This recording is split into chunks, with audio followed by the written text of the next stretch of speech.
All right, it is time for some library loot. Oh, so exciting, so exciting. Hey everyone, it is Shannon, and I'm super excited to be here today and to share with you the books that I picked up recently from the library. I am so excited. I haven't been to the physical library for over a year. I didn't go all of last year due to all of the things, but I couldn't wait any longer. When I went, they were doing contactless pickup, which they have done for I think the most of the time, but I've been trying to be really careful and just minimize the things that I do, and so I didn't go at all last year, but I couldn't wait any longer, and there's some particular books that I can only get from the physical library that aren't available on Overdrive. I use Overdrive a lot, but there's some books that aren't available that way, or there's some books where I would prefer to read the physical copy, and also they had grab-and-go bags, and I was so excited. And it was great because they had a whiteboard that you could see from the entrance with the different kinds of grab-and-go bags, kids, teens, adults, and then also different like DVD collections that you could pick up. And so you pick, it's usually a genre or a category, and I actually decided to go with romance, so I did get a grab-and-go bag. I will put a table of contents down below if you want to jump around to the different sections. I am going to start with chatting about the books that I placed holds for that I picked up, and then I will share the grab-and-go bag. And I did go with romance because it is the categorically romance readathon going on right now, so I thought that that would be a great place to start. And I also thought it was great that they had romance because sometimes it is a genre that isn't as, I don't know what the best term is, but it's there's lots of different terms that you can say, underrepresented or undervalued. So I wanted to let them know that I love romance. So I thought one way to do that is to get a romance grab bag or grab and go bag. So yeah, so I was really happy to see it, and I do think it's important when you feel like when you go, gosh, I wish there was this, and then there is, to do the thing or to buy the thing or to get the thing or to share the thing because it's something that you wanted and something that you thought was great. So I think it's important to support it when it shows up. So I decided to do that. I hope that made sense. So yeah, so I'm going to start with the books that I placed holds for, and then I will share the grab and go bag for the romance. It's right over there. That's why I keep on looking over there. Okay, so the books that I placed hold on. The first one was Bound by Hand. This is by Ekrem. And this is the type of book, the subtitle is Over 20 Beautifully Handcrafted Journals. So this is a combination of sort of like bookbinding and journal making, and it is definitely, oh, it's got different stitches.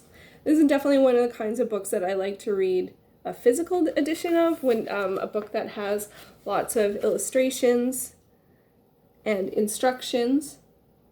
And I haven't looked at it too much. Oh, see, journals for everyday living.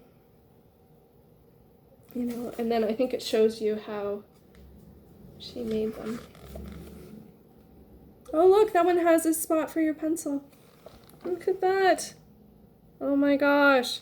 So I am someone who likes to make my own journals and sketchbooks, so I'm always looking for more ideas. I tend to do them in the same style again and again, so branching out would be a good thing to do. And I think I am going to, as I go to the library throughout the summer, I think I am going to always try and get a nonfiction art or art making book, because I think they're definitely something that I enjoy reading physically. I do read a lot of them on Scribd or Scribd as well, but you know, it's also, especially when it's a demonstration type thing, sometimes it takes something, you're looking so long that like the screen will fade out, or does that just happen to me when you're looking at something for instructions? I know you can change it, but sometimes it's just like, you don't know how long it's going to take for you to figure out the thing. Anyway, so I'm really, really looking forward to getting to this one. Also, nonfiction, I got Michael Caine, The Elephant of Hollywood. This is an autobiography, so it is by Michael Caine, and this book is one of the oldest books on my Goodreads TBR. This is a book that I actually got out from the library back in, I think, 2011, but I never finished it. So I put it on my Goodreads TBR, and I haven't come back to it because I actually don't go to the physical library very often. I usually just use Overdrive, and this book is only available that way. Michael Caine is, of course, an actor. It's one of those things, I'm not sure quite exactly what a lot of people know him from. I know he's in Batman Begins, and that's one of the trying to, oh, Alfie, I think, is one of his big ones. I made it that far. Hello, Alfie. That was page 80. I know I read that chapter, so I actually read a fair amount of this. I'm just going to start back from the beginning. I like reading autobiographies and memoirs of actors and anyone, actually, who's in the performing arts. So looking forward to spending some time with Michael Caine, and there's this awesome other picture of him on the back. So yay! There we go. Completely different vibe of things. I am really, really happy to get Battle Angel Alita Angel's Ascension. So this is volume 9, and this is the last volume in the Battle Angel Alita series. This one is from the 90s. I think they're reprints. A story and art by Yukito Kishiro. And this is one that I actually started reading last year on Overdrive, but not all of the volumes were available. I did request to get volumes 3 and I think 8, and those came through, but the one for 9 didn't. So I was like, I've been waiting for like 2 months for that like request to be approved of adding it to the library, and I'm like, it's the last in a 9-volume series, and so far hasn't happened. It may still happen, who knows, but since it hadn't come through in 2 months, I decided, all right, let's go see if the physical library has it, and they did. So I'm going to be able to finish off the series, and they've actually added the movie to Netflix recently here in Canada, and I don't know if it's from this vein of Battle Angel Alita. This is a manga. I forgot to say that it's a manga, but you have to sort of, ooh, lots of vehicles. I really like the art style. I haven't oh crap, that was a bit of a it's pretty bloody. Okay, we'll just leave it at that. Yeah, and so I started the series last year, and then I started it again this year, and then requested the missing volumes through Overdrive. And yeah, so I'm looking forward to finishing off the series and watching the movie, but as I said, I don't know how much correlation there is in the film adaptation if it's part of this one, because there's also other iterations, and I don't know quite how connected they are, and because have 1 volume left, I don't want to look it up, so I can research after I finish the series. I always think that's the better way to go. If you know you're just going to read it, for me, I just read it in there, and we'll leave it at that. Then we have Battle Royale by Koushun Takami. This is translated from the Japanese by Yuji Oniki. I will share it. The translator. Full titles and translators will all be in the description box below. So this 600-page book is again one of the oldest books on my Goodreads TBR. It's only available at the library through the physical edition. I have wanted to read this since 2010 or before. I remember when the movie came out, and it's very extreme. This is kind of, a lot of people liken this to Hunger Games, but I think it was written before. It's like junior high schoolers taken to a deserted island, and then I think they need to battle it out. I think they need to duke it out. And yeah, so it's very extreme, and I don't know if I'm going to enjoy it. But I really, at the time I added this to my TBR, I really was like, okay, read the book first, then watch the movie. Now I'm a little looser on that, but with this one, I do want, because it's been on my TBR so long, I do want to give it a go. But like, it's so long. It is so long. Oh, but it's there's a fair amount of space, and when there's lots of dialogue, I find things can move a bit faster. So I'm very curious to read this. I have no idea, because it's been over 10 years. I have no idea like how I will feel about it, and I haven't seen the movie, so we shall see. Reverse situation. I got The Eagle of the Ninth by Rosemary Sutcliff. This is the first in this one says the Roman Britain trilogy. Has the Eagle in the Ninth, the Silver Branch, and the Lantern Bearers. And this is sort of an adventure, kids, young series. It's also the first, I think, in the Dolphin cycle, which the fourth book I think starts a new series, and the sixth book starts a new series. I haven't looked into it too much because, again, I don't want to spoil myself. This was made into the film The Eagle with Channing Tatum and Jamie Bell, which came out in 2011, and this book is also one of the oldest books on my Goodreads TBR. This one, along with The Elephant of Hollywood, I got out in 2011 and started but didn't finish. But this one, I'm actually surprised, given how it's only sort of 200 pages, that I didn't finish it. Ooh, I just got a map. Always good to start with a map, Caledonia. And so this is historical fiction adventure for a younger audience. So I am really, really looking forward to this one. And if I like it, I might try and continue the series. Some of the books are available on Overdrive, some of them are not. So I would try and get them from the physical library if I enjoy the series. I do like adventure, spirited stories, especially for younger readers, because we don't tend to have as many adventure-spirited stories for adults. Any recommendations? Open to hearing them. But yeah, so I'm looking forward to that. Also, kind of along the same lines is Arusha and the Tree of Wishes by Roshani Chotsky. This is the third book in the Padawan series. I think that's how you say it. I was always saying Pandava, but I think it's Padawan series. I am buddy reading this with Izzy, Punk Rock Girl PA, and Kay Kelly. Hey, Kay Kelly! And so this is the third book in the series, and we are doing the live show is on Izzy's channel at the end of this month. I think it's Tuesday, June 29th at 7 p.m. EST. Details will be down below. If you are welcome to join us, if you've read the first two books and you need to read the third, great opportunity. They're also middle grade urban fantasy, so they read pretty quickly. Although I find they take me a while, so I'm going to give myself 2 weeks for this one because it's 380-ish pages. Yeah. I'm going to give myself 2 weeks to read this one. I think that will be, I can read it in a week, but I think 2 weeks will be more enjoyable because it's a middle grade, but it's almost 400 pages. It's a lot of pages. This 200. This I can do in a week. This I'm going to give myself 2. So there we go. So yeah, so I am looking forward to continuing on that series. Then we have some middle grade or some kids books that are a little more than what I think of as a kids book. I'm not getting judgy or anything, but just I might just be showing my age. Anyway, so I also picked up some Goosebumps. So I got Goosebumps Attack of the Mutants, Calling All Creeps, and Why I'm Afraid of Bees.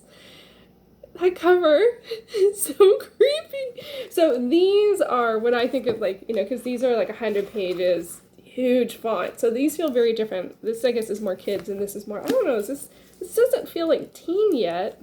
I don't know. I think it's one of those things when you don't have kids, sometimes the different age groups feel a little more of a mystery. So yeah, so these, I'm really looking forward to it. I've been working my way through the Goosebumps series for the past couple of years, and these are some of the ones that are only available physically at the library. So I got 3 you can take out library books for 3 weeks. I figure I can read 1 a week and be A-okay. They don't have the numbers on them. Well, I have a list. I have a list in my spreadsheet because I always do. Okay, so now on to the romances. There are 6 of them here, and so this was the romance grab and go bag, and I am just so curious as to what these books are like. So let's take a look. So here we go. First up, we have Lost and Found by Jacqueline Sheenan, and this is it's the first book in the Rocky Pellegrino series, and it says, after the death of her husband, Rocky flees to Peak Island, a tiny speck off the coast of Maine, a million miles away from everything she's lost. Taking a job as an animal warden, Rocky meets Lloyd, a large Labrador retriever who enters her world with a primitive arrow sticking out of his shoulder. Oh my goodness. And so begins a remarkable friendship between a wounded woman and an injured lovable beast. Oh my gosh. Oh my gosh, is this... I don't see any... Wow, okay, so this actually might be a bit more women's fiction, which is actually a term I am not a fan of. I'm not going to go into that in this moment. But because there's not it keeps on talking about Lloyd and Rocky. So I don't know if there's more characters for the romance. I don't think it's a romance. I think it's a healing personal journey story. So there we go, Lost and Found. So that's the first one. And it was interesting to see the titles and whether or not I recognize any of the authors or any of the series. And so this one is a new to me author, but this is actually a very familiar author. And look at that, 500 pages on this one. And we have On Second Thought by Kristen Higgins, which is a very well-known author. And I actually have not read any Kristen Higgins before. So this is Ainsley O'Leary is so ready to get married. She's even found an engagement ring her boyfriend has stashed away. Oh gosh, where's that going to go? What she doesn't anticipate is being blindsided by a breakup he chronicles on his blog, which goes viral. Devastated and humiliated, Ainsley turns to her older half-sister Kate, who's struggling with the sudden loss of her own. Okay, so this also, I think, and correct me if I'm wrong, but I think Kristen Higgins, often her works lean towards women's fiction or chick lit a little bit more as well. And and this is actually a standalone, and yeah, and I haven't read any of hers before, but I'm a little intimidated by 500 pages. That's a really, really long one. So, but it sounds like it's a story of sisters, which is something that I can definitely get behind. So curious about that one. So that's the first two. Next over is another very, very popular romance author, and that is Jill Shalvis, Head Over Heels. This is the third book in the Lucky Harbor series, and it also includes a bonus story. Which means that it's not as many pages. Yes, the page count does come into effect when I make decisions about things. So the book itself, Head Over Heels, is 315 pages, and I think there's then a 50-page bonus story. It includes bonus story. There we go. And so this is the third book in the Lucky Harbor series. I haven't read the Lucky Harbor series. I have read Jill Shalvis before, but I read a standalone Harlequin category romance for that, and but I haven't read anything since then. So I'm kind of debating whether or not I want to jump into Lucky Harbor at book 3, because I have the book right just here, or whether I should try and start from the beginning. She is an author that I did enjoy the book that I read by her, but I have only read the one, so curious to see about this one. Next up, this is A Little Love by Amanda Prowse. This is the fourth book in the No Greater Love series. It says, Prue Plum is the owner of the famous Mayfair bakery. She wears Chanel and her hair is expensively cut. Few would believe that this elegant, successful businesswoman turned 66 last year. Oh, awesome! We have a protagonist that's in her 60s. But Prue is not all that she seems. She has done shameful things to get where she is today. She will do anything to protect the secrets from her past, especially now that she's fallen in love for the first time of her life. Okay, that sounds really good. So I'm curious about this one, whether or not, because it's the fourth in a series, I wonder if this is one that has different protagonists. Book to book to book. So I am curious about this one. So let me know. Have you read this series or author before? Let me know. And then we have The Somerset by Amy Agrezzi. I love the title here. The best drama happens off stage. Yeah, I think this is going to be one that I'm going to be very interested in. So this is a standalone. It says, Charlie Savoy is once Hollywood's hottest A-lister. Now, 10 years later, she's pushing 40. Come on, there's nothing wrong with 40. Exiled from the film world and back at Summer Shakespeare Theatre in the Berkshires that launched her career. I am probably saying that wrong. And where her old flame, Nick, is the artistic director. Like, honestly, I don't even need to know more about that. Anything that's the performing arts, especially theater, I am so in. So I am really curious. This one was the one that I was like, oh my gosh, I can't wait to read this. And then last up we have Mr. Malcolm's List by Suzanne Elaine. It has one of the things I love seeing on a cover. Soon to be a major motion picture. I love book-to-film adaptations. Now, this one's actually a historical romance. The Honorable Mr. Jeremy Malcolm is searching for a wife, but not just any wife. He's determined to elude the fortune seekers and find the near-perfect woman, one who will meet all of his qualifications in a well-crafted list. But years after searching, he's beginning to despair of ever finding this paragon. And then Selena Dalton arrives in town. So for me, stories, like, this is funny because I really like romance, but for me, stories that center around marriage, especially needing a marriage or wanting a marriage or having to feel the need to be married, do not appeal to me. I think one of the other ones already had. This one had an engagement ring. Yeah, oh yeah, or an engagement ring kerfuffle. So that doesn't super appeal, but lists really do. Lists really do. And this one is pretty skinny. It's only 250-ish pages. Oh, it's got lots of space there on the page, and a major motion picture. Now, I didn't look up to see what status the motion picture was in, and I don't, when was this published? 2020, well, copyright 2009, and then again in 2020.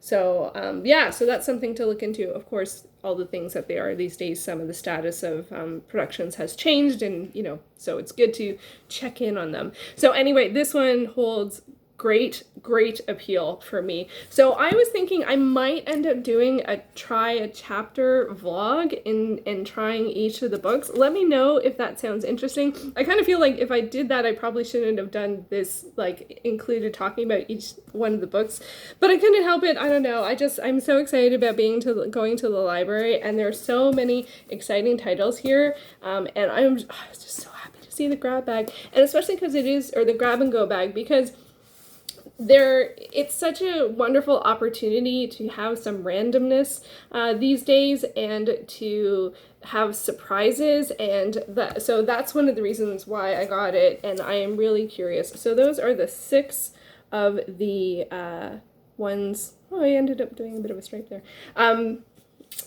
For the romance grab and go, let me know which one catches your eye. Which would you read, and would you be interested in a try a chapter vlog? Because one of the things I did do is I actually wrote down my enthusiasm, you know, it's probably a little easy to tell when I'm talking about the books, but I did do a little guess by sort of my first impressions of the book of which ones I think I'm going to be the most interested. So if I do a vlog, I might do like a reaction to, like, you know, where did they end up being? Like, did what I think was going to hold the most interest for me end up being the one that did after I tried a chapter? Wow, did that make any sense at all? I hope so. I would hold up all of the books, but I do not think that I can, but I just will hold up. So these are all of the ones that I put on hold.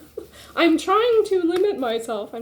Actually really am trying to be quite choosy in what I get from the library, and to hopefully work towards, you know, finishing everything or most of the things before they have to go back, and being a little strategic there, because it's, you know, because I can only go so much, because I only go during the summer. So that is my first set of my library haul. Let me know what you would start with, especially with the romances, what catches your eye. It is a categorically romance readathon, but actually none of these are category romance.